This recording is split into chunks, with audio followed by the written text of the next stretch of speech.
They have lied about Interpol. Ginamit nila yung linyang Interpol para ma-justify yung pagdala kay PRRD sa The Hague. Mentioned dito kay Presidente Marcos Jr. na bangag. It's a request to the Philippine government from Interpol to enforce the arrest warrant. And of course, we enforce the arrest warrant. Ang tanong, saan galing yung arrest warrant, di ba? So basically, ginagamit nila itong Interpol na ito para ma-justify na kahit tayo ay hindi miyembro ng ICC, nasa legal yung aresto na yon. We comply with our commitments to Interpol. So, that's basically a blatant lie para sa bansang at sa mga mamamayan ng Pilipino. As you can see, dito pa nga lang, dito sa pahayag ng ICC, ito, prosecutor ng ICC na si Karim Khan. Anong sabi niya? The office has been able to conduct this work through the coordinated efforts of Philippines Unified Team. So ano ibig sabihin yan? Itong Unified Team na ito po yung mga pinagsama-samang workforce, ahensya ng ating gobyerno, mapa law enforcement man yan o judicial yan, ginamit. Kaya nga unified team yan eh. Okay, under the guidance of the leadership ng deputy prosecutor nila. So yung pagpunta-punta nung mga ICC sa Pilipinas in the past 2 to 3 years ay totoo na may kinalaman ang gobyerno doon. At meron bang na-mention dito na Interpol? Throughout the course, walang na-mention na Interpol. Sabi nga dito the office wishes to thank all the victims, survivors, witnesses, and activists from the Philippines who have stepped forward to cooperate in the office investigation. So, walang nabanggit dito about Interpol. Diba? Wala. Ibig sabihin, through the Philippines Unified Team and the victims, survivors, ayan, mga witnesses kuno, kagaya nitong sila Las Cañas, Matubato, yan po ang ano nila. And if you go further, just to prove a point here, ito po sa Wikipedia, International Criminal Court, dito ako nagulat. Pinalabas lang nilang Interpol, pero talagang gobyerno ng Pilipinas ang nasa likod nito. Cooperations by the states not a party to Rome Statute. Cooperations ng isang state na hindi miyembro. Okay? Yun yung simpler term niyan. One of the principles of international law is that the treaty does not create either obligations or rights for the third states without their consent. Diyan pa lang napakalinaw. Kapag walang consent ang isang estado, ibig sabihin, pag walang consent ang Pilipinas na hindi miyembro.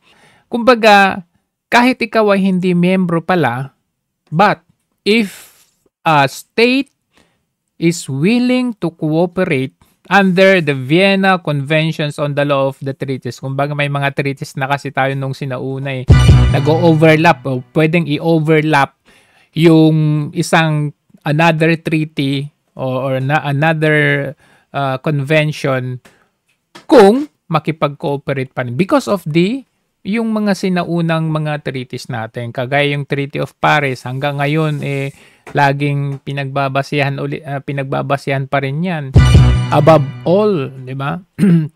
So the cooperation of the non-party states with the ICC is envisioned by the Rome Statute of the International Criminal Court to be of voluntary nature.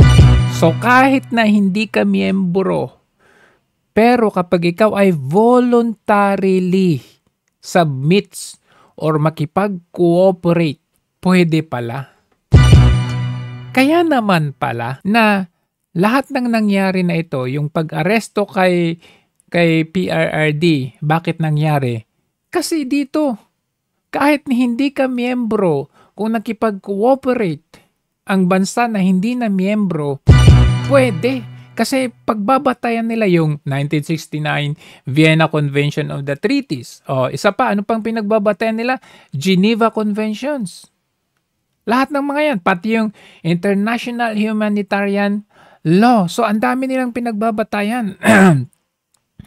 Which is very, technical, na ngayon ko na-realize na by nature, ito pala yun. States not acceded to the Rome Statute might still be subject to an obligation to cooperate with ICC in certain cases. When a case is referred to the ICC, by the UN Council, UN Security Council, all member states are obliged to cooperate.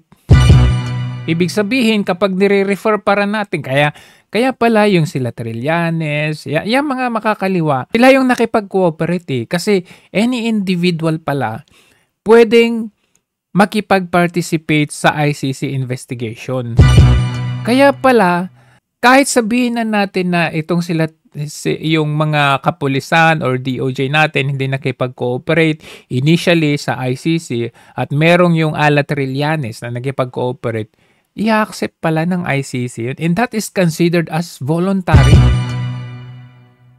Voluntary kasi they're gathering pieces of evidence. Ngayon, papaano na nila ito ma-implement? By using the government itself.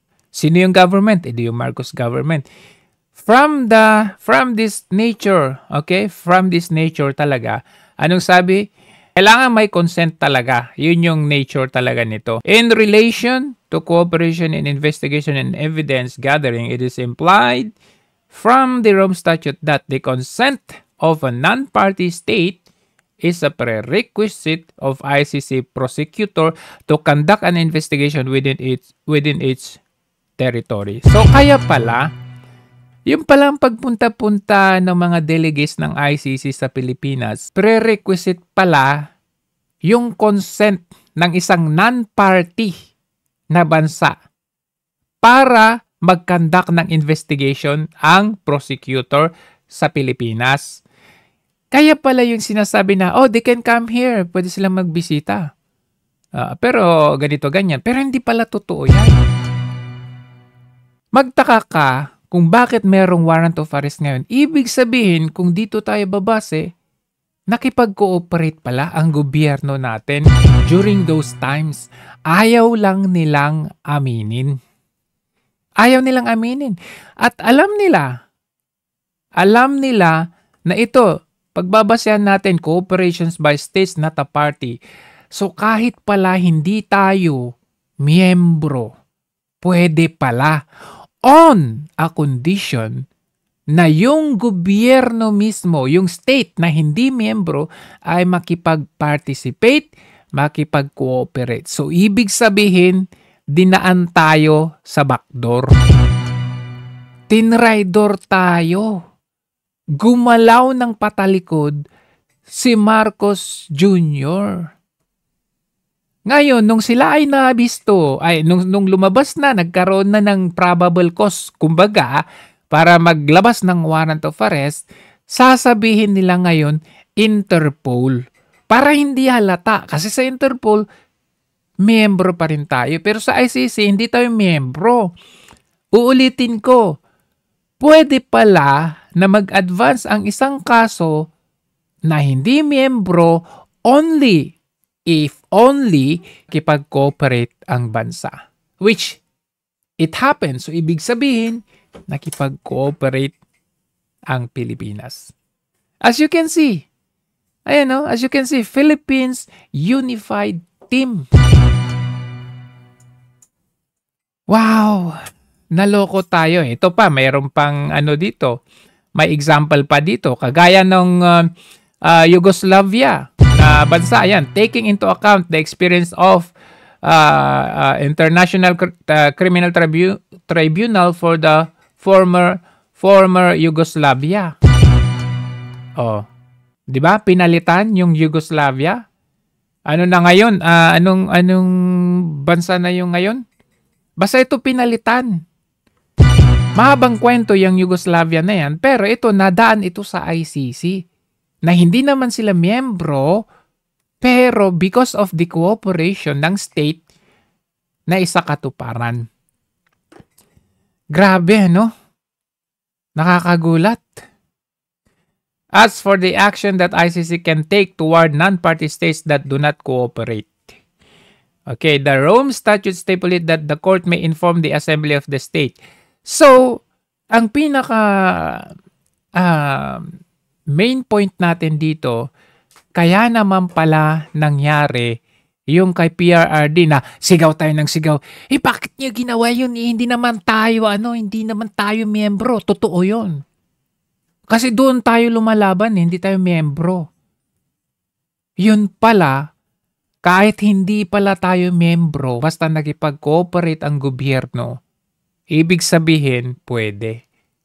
So in other words, tayo po ay ipinagkanulo. Kasi kung pupuntahan mo yung Interpol, anong pinagbabasehan nila? Warrant of arrest ng ICC. Ang ICC ang naglabas ng warrant of arrest and then pinadaan sa Interpol.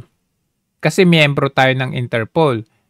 Pero kung talaga ang gobyerno at hindi makipag-cooperate, pwede nilang sabihin sa ICC at saka sa Interpol, oops, although miyembro kami ng Interpol, pero ang base at ang foundation ng arrest na ito ay galing sa isang entity na hindi kami miyembro.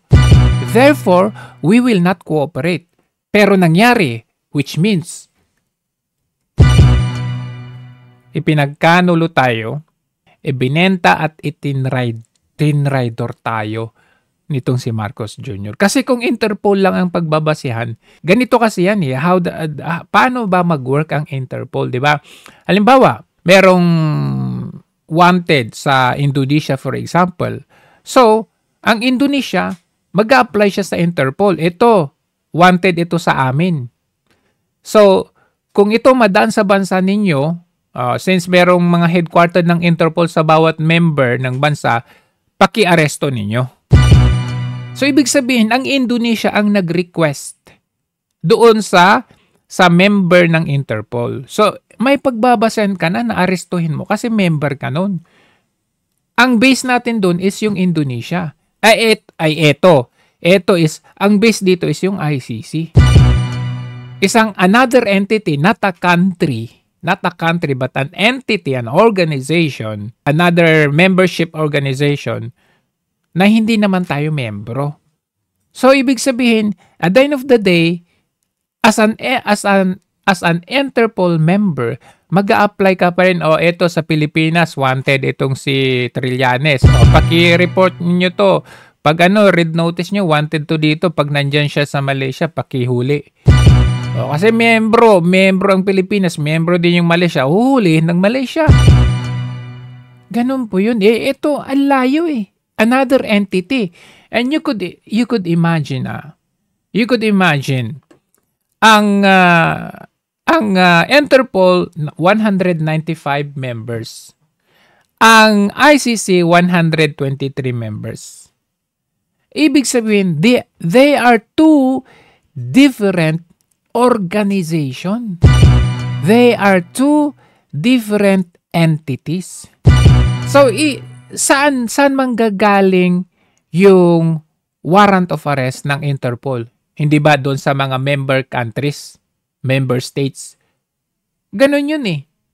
Etong magkaiba sila kasi ang Interpol is a law enforcement organization.